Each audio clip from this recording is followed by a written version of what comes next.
My daughter-in-law shoved me hard enough that the doorframe caught me across the shoulder blade, and I had to grab the wall to keep from going down. My own son stood at the end of the hallway and watched it happen. They wanted $2.8 million worth of land my wife's grandfather had broken by hand, and when I told them no, calmly, clearly, just once, everything in that house turned into something I didn't recognize. What they didn't know was that I had already moved every piece of it out of reach. And by the time the POPP cruiser turned into the driveway that evening, the plan they'd spent months building had already been coming apart for 3 weeks without them realizing it. Let me go back to the beginning, because it didn't start with a shove. It started with something that looked, at the time, exactly like love. My wife passed in February, 14 months before any of this, 41 years together. We'd met at Queen's University, both of us in engineering, though she switched to landscape architecture in her second year and never looked back. She designed green spaces all across our corner of eastern Ontario. She had a particular gift for reading land, for understanding what a piece of ground wanted to be. When she died, a stroke, sudden, no warning on a Tuesday morning in February, I didn't just lose my wife.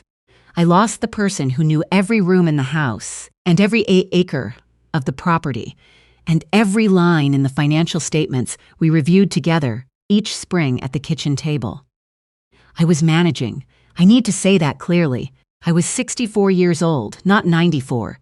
I still drove. I still cooked a proper meal most nights. I still walked the fence line every Saturday morning, same as I had for 30 years. I was lonely, yes. Grief is its own kind of weather, and that winter was long and gray and very quiet. But I was not incapable. I was not confused. I was a retired project manager who had run construction sites across 3 provinces. And I was grieving, which is a different thing entirely. My son, Alden, called me in April. He and his wife had been living in Mississauga for 8 years, him in logistics management, her doing something in real estate development that she described differently depending on who was asking. They had 2 children, my grandchildren, a girl of 9 and a boy of 6, and I hadn't seen either of them in person since the funeral. Alden said they'd been talking. He said the farmhouse was too large for one person. He said he and his wife wanted to come up, help out, spend some real time together. He said, "Dad, you shouldn't be doing this alone." I said I'd think about it. I spent 2 weeks thinking. I called my oldest friend, Morris, who'd been my site supervisor for 15 years before we both retired. Morris has a way of listening that makes you hear yourself more clearly. He said, "Raymond, I know how much you love that boy, but be careful." I thanked him and told him I would be. I wasn't careful enough, not at first. They arrived on a Saturday morning in May. Moving van, 2 car loads of furniture, the children spilling out onto the gravel before the engine cut. My granddaughter ran straight for the barn. My grandson found the old sled hanging in the woodshed and dragged it out, even though there hadn't been snow in 2 months. My daughter-in-law hugged me at the door, both arms, warm. Alden shook my hand and then pulled me in. "Dad," he said, "we've missed you." The first 3 weeks were genuinely good. I want to be honest about that. My daughter-in-law cooked on weeknights. The grandchildren came and sat with me after dinner and asked me to tell them about the farm, about their grandmother, about what land looked like in the deep of winter when everything went white and silent. I told them about the stone fence along the east field, how their great-great-grandfather had carried every stone from the creek bed by hand and set them without mortar, and how, if you knew where to look, you could still find his initials carved into the gatepost. My granddaughter was out the door at 6:30 the next morning, before breakfast, and she came back with a photograph on her phone, cheeks red from the spring air, holding the screen up so I could see. The initials, right where I'd said they'd be. I thought, maybe Morris was wrong. Maybe I was wrong to hesitate. Then, near the start of the 4th week, the first small thing. My daughter-in-law left a piece of paper on the kitchen counter while I was getting the mail. I thought it was a grocery list. When I picked it up, I saw it was a printed breakdown of monthly household expenses: hydro, propane, internet, property tax, organized into columns with my name in a highlighted box at the bottom. A total beside it, a handwritten note, just so we're all on the same page. No greeting, no question, just a number and an expectation. I set it back on the counter. I didn't say anything that night. But I lay awake for a long time, listening to the house settle, and thought about what my wife used to say about character. She said the first sign is what a person does when no one is watching. The second is what they do when they think you won't notice. The financial conversation started coming up at dinner. Alden would mention a colleague who'd put his aging parents' house into a family trust, how much it had saved them. He'd ask about our financial advisor, whether I'd updated my will since my wife passed. The questions were casual. They had the feeling of questions that had been thought about beforehand. I answered what was answerable and changed the subject when it wasn't. Then one evening, 6 weeks in, my daughter-in-law sat down across from me in the living room while Alden was putting the children to bed. She set a folder on the coffee table between us and tapped it twice. She said she'd been doing some research. Estate planning, she said, for people in your situation. There are some very efficient ways to structure things so everything transfers smoothly. I looked at the folder. I didn't open it, I said. I have a solicitor. I've had the same solicitor for 22 years.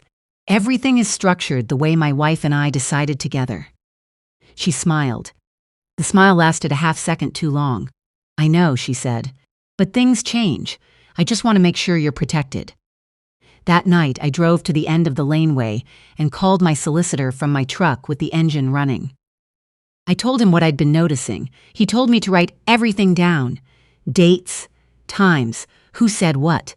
He told me not to sign anything without running it through him first. He said the thing to remember about forged documents is that they don't look forged until you have something to compare them to.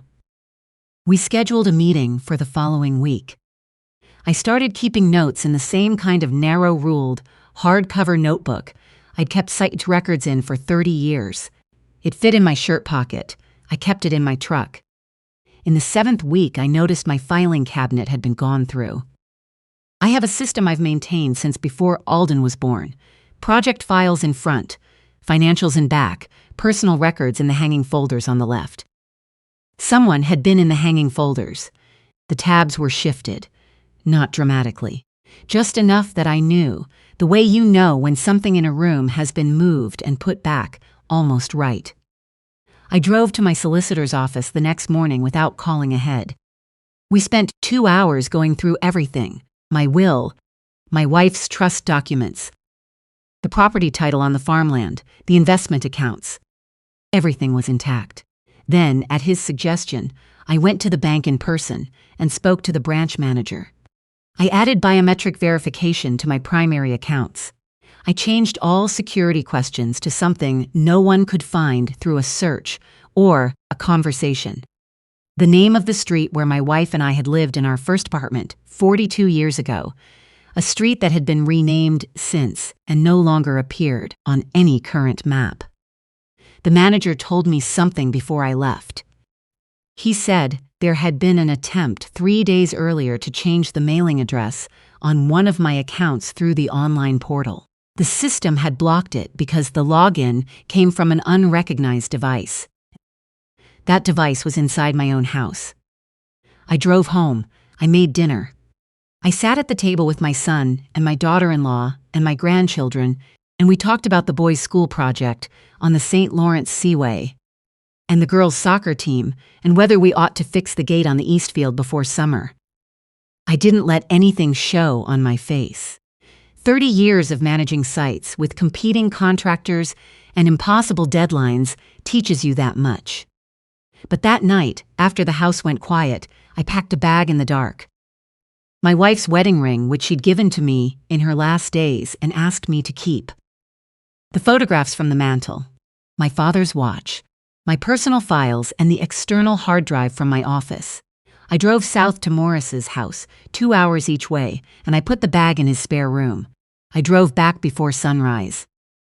Morris called me the next morning. He said, "You're not going to let this go on much longer." I said, "1 more week, maybe less." It was less. I came home from my Saturday walk to find my daughter-in-law at my office desk, working at my computer. She didn't my computer. She didn't hear me come in. When she looked up and saw me in the doorway, she stood too quickly. She said she'd been looking for the Wi-Fi password. My office computer has never connected to Wi-Fi. I told Alden that the day they moved in, when he'd asked about the network. I said, "The Wi-Fi password's on a card in the kitchen drawer," and I walked back down the hall. That afternoon, I drove to Morris's and called my solicitor from his kitchen. I said I was ready. We spent 2 hours on the phone. By the end of that call, my primary accounts had been restructured to require in-person dual authorization for any change. My solicitor had filed a precautionary notice with the Provincial Property Registry, flagging the farmland title against unauthorized transfer, and I had given a formal statement to the OPP detachment. Not a complaint, not yet, just a court. The officer who took it was a sergeant, patient and methodical, who told me that what I was describing was a pattern they'd been tracking in rural property cases across the region. I didn't go back to the farmhouse that night. I stayed at Morris's. The next morning, I sent my son a text. "I'll be by this afternoon to collect some personal items. 3 o'clock. He replied within minutes, "Dad, we should talk. Please just come home." When I arrived, both of them were there. The grandchildren were at the neighbor's place. I noticed that, and I understood what it meant. I went to my office first. I took the rest of the files, the second hard drive, my wife's architectural drawings from the shelf above the desk. Large flat folders she'd kept meticulously organized, 40 years of her work. My son appeared in the doorway while I was lifting the last box. He said, "Dad, you don't have to do this." I said, "I know." He didn't say anything else. I was in the hallway with the box when my daughter-in-law came out of the kitchen. She was holding a manila envelope. Her face had dropped whatever it usually carried, and what was underneath was harder than I'd expected. "You need to sign these before you go," she said. I looked at the envelope. I didn't reach for it. She said, "We have expenses.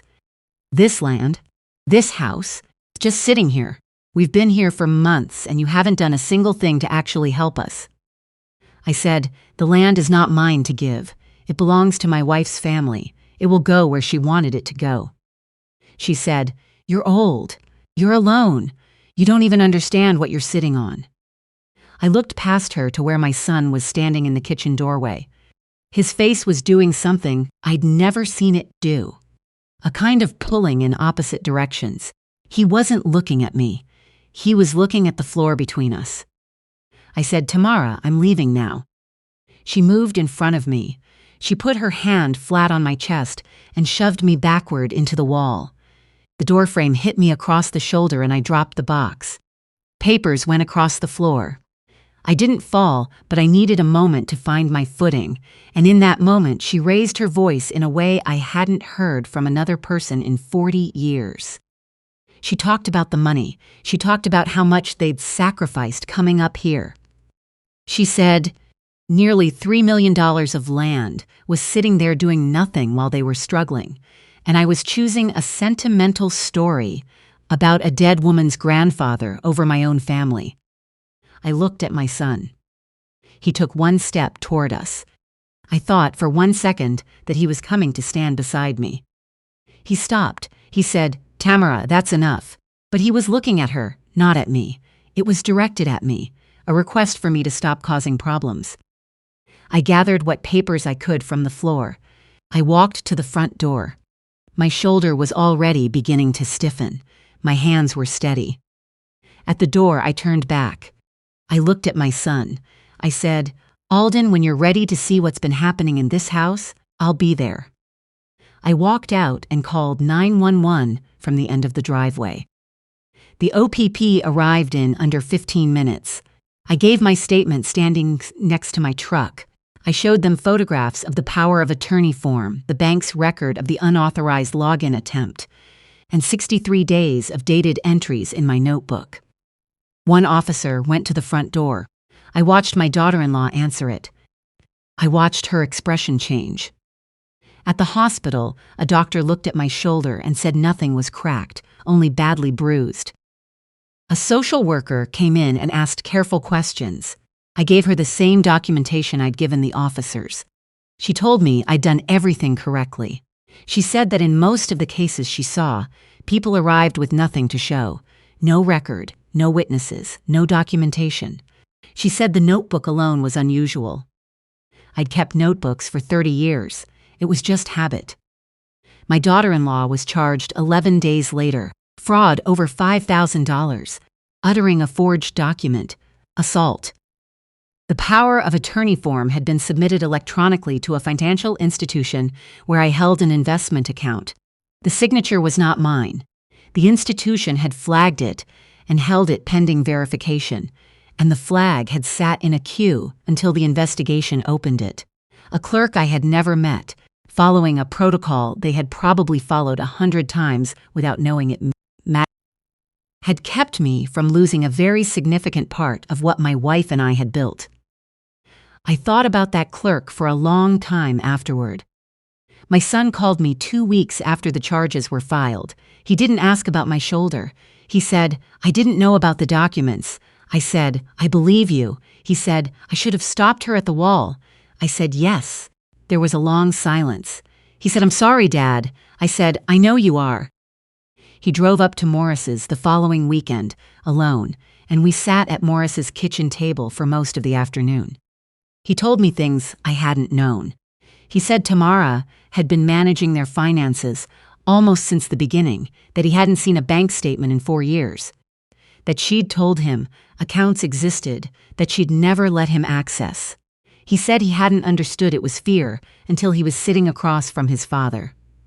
And his father used that word plainly, without embarrassment. Morris made coffee and refilled the mugs without being asked and mostly stayed quiet. That's what a good man does. He gives you the room to say the difficult thing. The legal proceedings took most of a year. My solicitor was thorough. The investigators were thorough. In the process of the case, they discovered that my daughter-in-law had made contact with a property title agent in Toronto, attempting to understand the process for transferring rural land outside of the standard family channels. When they looked further into her professional background, they found a complaint filed 3 years earlier by an elderly couple in Markham, whose condominium had quietly encumbered her during a real estate transaction she'd managed. That complaint had been settled privately, with conditions of silence attached. Silence had protected her until I started writing things down in a notebook. The farmland is still mine, 80 acres of eastern Ontario. The stone fence along the east field, the gate post with the initials cut into the wood. The creek that runs shallow and clear along the south boundary. My wife's grandfather's work, my wife's stewardship, and mine now. I walk the fence line on Saturday mornings.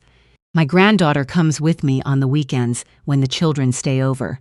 She's 10 now, nearly 11, and she wants to know everything: how the stones were chosen, where they came from, whether any of them have ever shifted and been reset. I tell her everything I know, which is most of it. The parts I don't know I tell her honestly, and we speculate together. My son separated from his wife in the spring. The divorce is ongoing. He's in Brockville now with the children, close enough that I drive down on Sunday evenings and we have dinner together. My grandson wants to be a geologist. He's already collecting rocks from the creek bed and labeling them with masking tape and a marker. My granddaughter still has the photograph of the gate post on her phone. She showed it to her class for a heritage project, and her teacher called it exceptional primary source material. I moved back into the farmhouse in late autumn. First morning, I stood at the kitchen window with my coffee and looked out at the east field. The light was low, and the frost was still on the ground, and the stone fence along the far edge caught the early sun and held it. I thought about my wife. I thought about how she used to say, that the thing about land is that it holds a record. Every person who ever worked it, every hand that was ever laid on it, the good and the difficult both. She was right. She was usually right. A few months after everything had settled, Sergeant Lavoie called me with a final update on the case. Before she rang off, she said, "You were unusually well prepared for someone who had never dealt with anything like this before." I said, "I was a project manager for 30 years. You plan for the risks you can see, and you build contingencies for the ones you can't." She said, "That's a good way to think about it." I said, "My wife taught me most of it. She was the one who said to prepare, even for the things you hope will never happen." If you're watching tonight and something in this story sounds familiar to you, not necessarily the land or the documents, but the feeling of something shifting underneath what looked like kindness, of finding yourself locking doors that you used to leave open, of noticing that the questions being asked have a shape to them that doesn't match what's being said out loud. Trust what you're feeling. Write it down. Call the person in your life who has never given you a reason to doubt them. Talk to your bank as your solicitor before you need to, not after. And don't wait until everything is already gone before you decide that you're worth protecting. I'm still here. The land is still here. My son is finding his way back to himself, slowly, and that is the part I didn't let myself hope for until it actually happened. That's the part that surprised me most. If you're watching from somewhere in Canada tonight, drop your city in the comments. I'd like to know who's out there. And if any part of this felt true to something in your own life, you're not alone in it. Leave a comment. I read them all.